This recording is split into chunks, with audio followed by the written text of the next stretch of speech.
Selamat datang di channel A Habibi. Kupas tuntas berbagai hal menarik seputar informasi dan teknologi. Halo, jumpa lagi. Kali ini kita akan membahas terkait dengan pivot table pada spreadsheet ya, pada Google Sheet. Misalkan kita punya data penjualan seperti ini.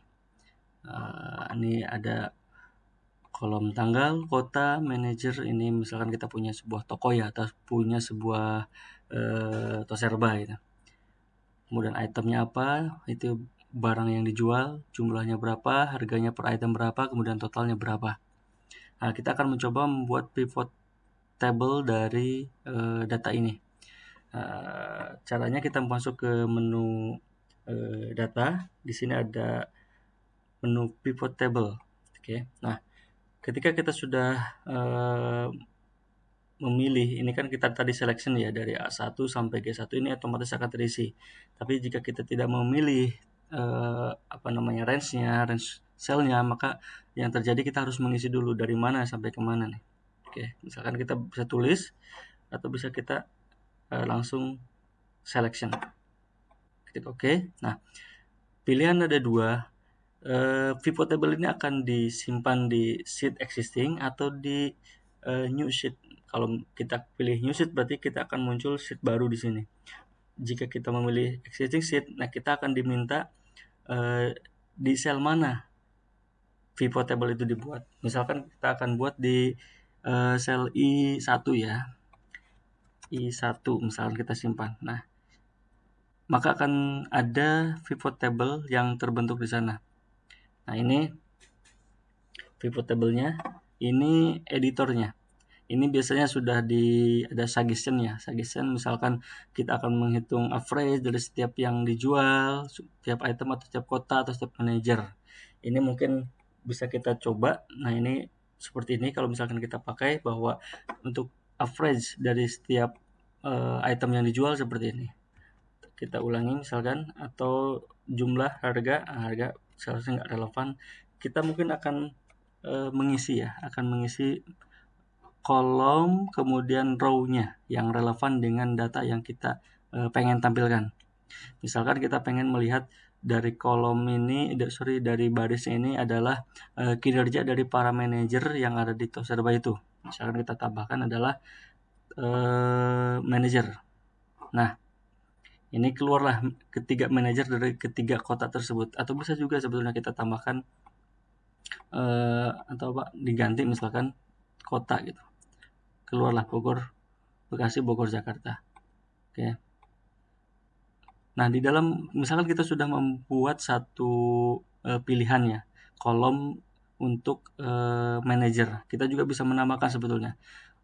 Di dalam ini misalkan kita tambahkan item.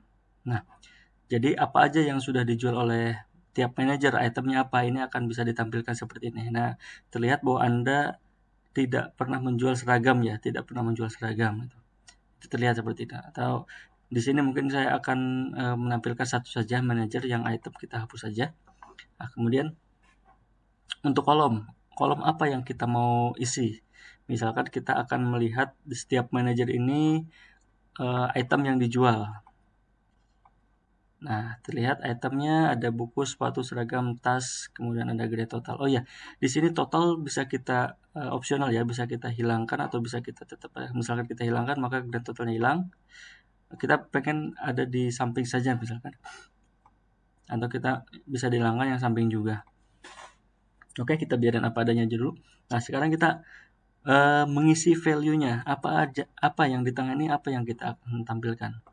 Kita bisa pilih nih.